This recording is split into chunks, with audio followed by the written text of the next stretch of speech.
Welcome to another episode of Direct Edition. Look who's back. Hello. Chris Belgrave's in the house. We've got 5 new comics. We've got some great new music. So much stuff to squeeze into what is essentially a tiny show. And why waste time with a long-winded intro that doesn't really go anywhere and has lots of unnecessary exposition? What we should do is just crack on with the show and waste no more time. That's what I think. Let's do it. Yeah, come on. If you're a fan of Spider-Man, Marvel go double bubble for you this week as 2 episodes hit the stands. This is Amazing Spider-Man issue 641 and Amazing Spider-Man issue 642. And essentially what happens in this one, we see the end of the One Moment in Time story in which Joe Quesada kind of resets the Spider status quo. And in this book, we see the first adventure within this new Spider status quo, right? Art on both books is very good, very different, but very good. Very different. This is more so like classic Spider-Man.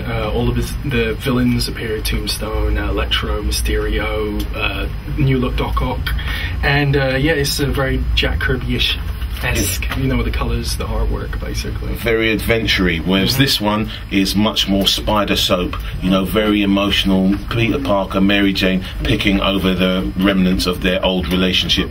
If you fancy these different flavours of Spider-Man, then get yourself down to your comic book shop and grab both Amazing Spider-Man 641 and 642 out now. So Kevin Smith's run on the Green Hornet continues in this Green Hornet issue number 7. Britt is kind of finding his feet as the Green Hornet. His kung fu skills are getting up. Kato and he are kind of making an impact on the kind of crime scene, and he's also kind of accepted the role of his father in terms of being a newspaper man as well. It's pretty good stuff. The Green Hornet's been a really good kind of a run so far, I thought. And this is all build up towards the upcoming film also, isn't it? Exactly, they're kind of cranking out all of the Green Hornet books before everybody kind of gets put off the Green Hornet for 20 years by what could be a dodgy movie. It might not be, hopefully it won't be, but you certainly feel that way. Seth Rogen, he's not a superhero, no. You know what, he's lost a lot of weight, he's definitely kind of trimmed himself up for it, and I hope that Mr. Rogan proves you wrong. But in the meantime, while you're waiting for the movie, enjoy this. It's a pretty good Green Hornet run from Kevin Smith with great art by Jonathan Lau. This is issue 7 and it's on your shelves now. The Invincible Iron Man issue 30 hits the stands this week. It's Matt Fraction and Salvador Larroca's continuing run on this. Colours by Frank Darmata are wonderful as ever. This is a great looking book. This isn't the most action-packed Iron Man issue, really, but it's not. I mean, it's good to see Pepper Potts in there, wearing an Iron Man suit also, which was had me a bit shocked, really. Yeah, and possibly the most unsuccessful Iron Man date ever. Yes. That was pretty darn cool, actually. That one was fairly action-packed by the end of it. I mean, this is a quality comic book. Really, really good run on Iron Man at the moment, and if you haven't been involved, honestly, it's certainly worth kind of grabbing some back issues and getting into it. The Invincible Iron Man is out this week.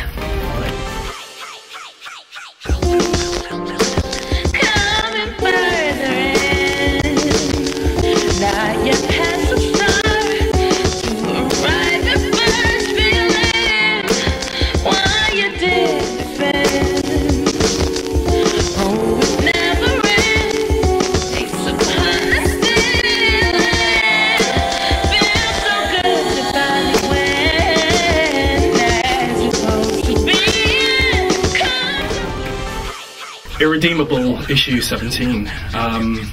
A lot goes on in this comic book again.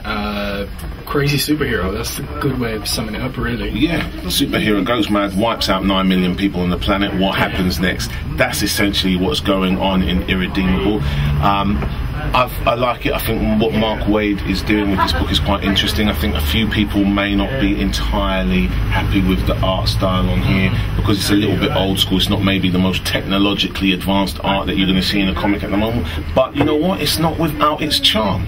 Yeah, it's got a little plot twists to it too. I mean, you know, where you go mad and you know, obviously the intricacies of what's going on, and you know why people are not trying to stop this guy from killing more people. Exactly, and it's just, there's clearly a little bit more that meets the eye with Irredeemable, and we may get to find out in coming issues, but for the moment, check this out. Issue number 17 of Irredeemable, out now. It's a bumper week for comic book releases this week. It's dominated by the superheroes. You find things like Batman there, the Ultimate Avengers. There's a new Avengers book out, some Red Robin, some Doc Savage, some Green Lantern, some Thor, X-Men, Daredevil, Deadpool Corps. Loads of great stuff for you to check out if you get yourself down to your local comic book shop. So do that, man. Don't take our word for it. Look at it, man. Look at it. Comics, yo! The first issue of the Son of Wolverine new series, Daken, Dark Wolverine, hits the stands this week. It's good. I quite like, you know, origin issues and stuff, you know, because obviously it's a great introductory, you know, for anyone basically to come on board and see what's going on and see basically, you know, Wolverine's son go mad.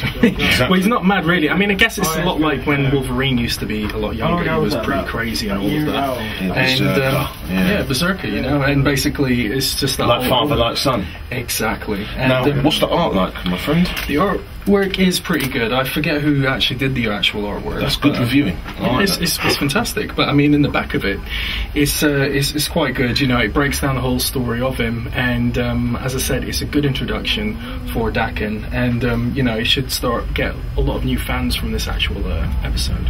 Cool. So if you want to get involved with some new Wolverine and you want the full Wolverine Goes to Hell experience, then grab this, Daken, Dark Wolverine.